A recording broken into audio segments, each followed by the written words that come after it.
Hi, and welcome to Historical Influence. Attila, Latin Attila, remains one of the most enigmatic figures in European history.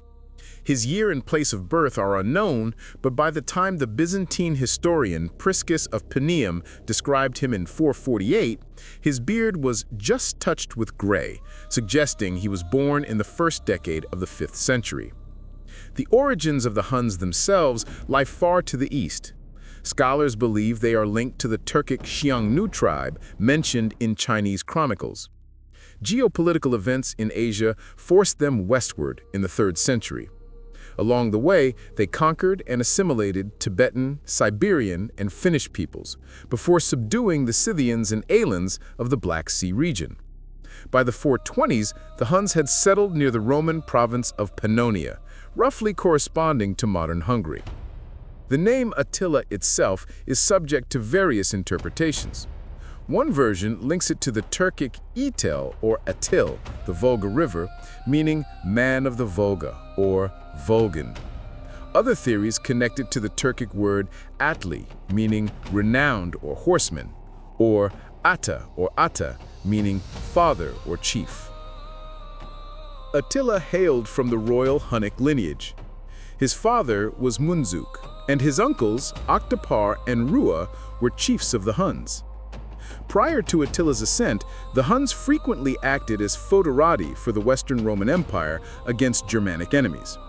Rua, Attila's uncle, was a powerful chief who, by 433, forced the Eastern Roman Empire, Byzantium, to pay an annual tribute of 350 pounds of gold, or 230 kilograms.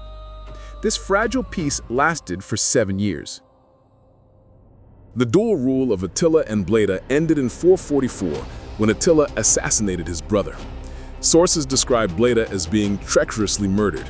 After this act, Attila united the entire tribe under his rule and became the sole ruler of a mighty empire, a massive conglomerate of various barbarian tribes living north of the Danube. Attila immediately turned his focus back to the Eastern Roman Empire. His first major campaign against Byzantium, starting in 441, began at a terrible time for the Romans, whose armies were diverted fighting the Persians and the Vandals in Sicily. The Huns attacked after an incident at a trading fair near modern Belgrade. Unlike previous raids, this campaign demonstrated a shift in Hunnic strategy. The barbarians moved from simple looting and cavalry raids to the systematic siege of fortified cities. Major cities fell, including Marg, Singadunum, Belgrade, and Nisus, Nish. The Huns employed the construction skills of their subject peoples, using war machines like battering rams and wheeled wooden platforms, demonstrating a new level of military sophistication. Priscus, traveling through Nisus in 448, found it deserted and destroyed by enemies. The bank of the river was covered with the bones of those slain in battle. After Bleda's death, Attila concentrated all military power and launched a devastating second campaign in 447. The chronicler Marcellinus Comes noted that Attila destroyed almost the whole of Europe in this far heavier war. The Huns advanced to the Sea of Marmara and even approached Thermopylae. The war ended in a humiliating peace for Byzantium. The empire was forced to pay a massive single indemnity of 6,000 pounds of gold, about 2 tons, and an increased annual tribute of 2,100 pounds of gold. These financial demands caused such hardship that many Byzantine citizens committed suicide. Attila also successfully resisted a Byzantine plot to assassinate him, choosing instead to ransom the assassin for a high price. In 450, the political landscape shifted dramatically.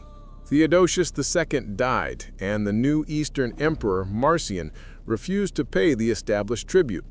Attila, seeing Byzantium stiffen its resistance, turned his greedy gaze toward the Western Roman Empire.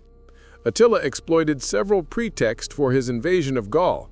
One popular story, spread in Byzantium, was that Honoria, the sister of Western Emperor Valentinian III, had requested Attila's help and offered him marriage.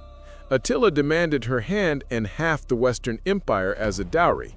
Additionally, the Vandal king Gaiseric spurred Attila to attack the Visigoths, aiming to neutralize his own enemies. In the spring of 451, Attila led an enormous coalition army across the Rhine.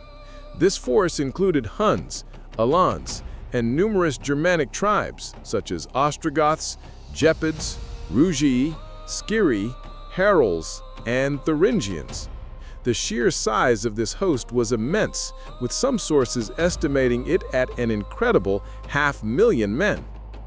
The invasion was characterized by widespread destruction. Metz was seized and destroyed on April 7, 451, followed by the fall of Trier, Cologne, and Reims. Attila pressed onward to Oriolanum, Orleans. If he had taken this key city, he could have crossed the lower and entered the domain of the Visigothic kingdom of Toulouse. Faced with this grave threat, the Roman general Flavius Aetius, who himself had previously employed Huns against Roman enemies, was compelled to form a desperate coalition with his former rivals, the Visigoths, led by King Theodoric I.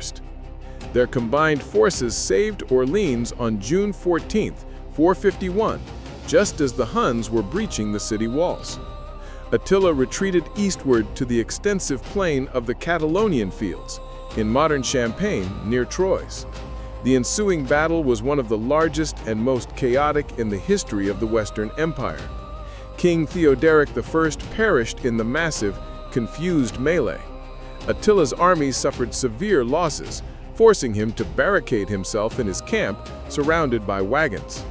Although the result was considered a tactical draw, Attila was ultimately forced to leave Gaul. Despite his retreat from Gaul, Attila's power remained unbroken. The very next spring, in 452, he invaded northern Italy, having reiterated his demand for Honoria and part of the Western Empire. The first major target was the heavily fortified coastal city of Aquileia. After a long and sustained siege, which included the use of devastating siege machines, the city fell. Attila razed Aquileia so completely that later sources claimed few traces remained. Many fleeing residents founded settlements on the nearby lagoons, which eventually gave rise to Venice. Attila moved west through the Po River Valley, capturing Concordia, Padua, Verona, Ticinium, Pavia, and Mediolanum, Milan, which had been a Roman capital decades earlier. While in Milan, Attila discovered a fresco depicting Roman emperors triumphing over Scythian leaders. He summoned the artist and commanded him to repaint the scene. Now Attila sat enthroned, with the Roman emperors pouring gold at his feet. Fear gripped the West. Emperor Valentinian III fled Ravenna for Rome. With no military force capable of stopping the Huns, the Senate decided to send an embassy to the wildest king to beg for peace. After returning to his central seat in Pannonia, Dacia, Attila once again threatened Byzantium in 453, demanding the tribute promised to the late Theodosius.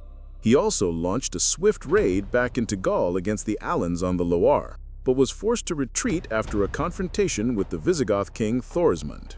The constant threat Attila posed to the Roman Empire ended in 453 with his sudden death. The circumstances are famously dramatic. Attila had recently taken a beautiful Germanic woman named Ildiko as a wife, one of his many spouses. The Gothic historian Jordanus, citing Priscus, is the only source to describe the death. Attila, weakened by great enjoyment of her and weighed down by wine and sleep after the wedding feast, suffered a severe nosebleed. The blood, unable to flow out, ran down his throat and suffocated him in his sleep. A darker rumor, noted by Marcellinus Combes, suggested that the destroyer of Europe was secretly stabbed by his new wife. This tale found reflection in Scandinavian epics, where the Burgundian princess Gudrun killed her drunken husband, Attila, or Atli. Attila's funeral was as legendary as his life. His body was laid out in a silk tent in the steppes. Elite Hunnic horsemen rode circles around the location, chanting his great deeds, followed by a massive funerary feast called a strava. His corpse was secretly buried at midnight in 3 nested coffins, one of gold, one of silver, and one of iron. To protect the location of these immense riches, all the slaves involved in the burial were killed. The power Attila built vanished instantly. His numerous sons immediately began fighting among themselves to divide his empire as if it were family property. Subject Germanic tribes, led by the Gepid's king Ardaric, revolted. In the decisive Battle of Nidau in 454, Attila's eldest son, Elac, was killed. The vast empire rapidly disintegrated into smaller territories. Attila's remaining sons, Dingizic and Ernak, retreated with the remnants of the Huns. In 469, the head of Dingizic, the last Hunnic king, was delivered to Constantinople. Within a few short years, the remnants of the Huns dissolved among the conquered peoples. Attila's legacy endured through two contrasting traditions. In Catholic Church tradition, he became known as the Scourge of God, Flagellum Dei, viewed as a collective punishment sent by the Lord for the sins of the faithful. Conversely, in Germanic epic poems like the Song of the Nibelungs and the Elder Edda, Attila, or Etzel and Atli, is depicted as a hospitable, virtuous, and glorious ruler. Furthermore, in Hungary, a later chronicler made Attila the progenitor of Hungarian kings, and his name remains popular today. Attila's reign was a fleeting, violent comet that scarred the history of the late Roman world. Share your thoughts in the comments, and don't forget to subscribe for more stories that shaped our world.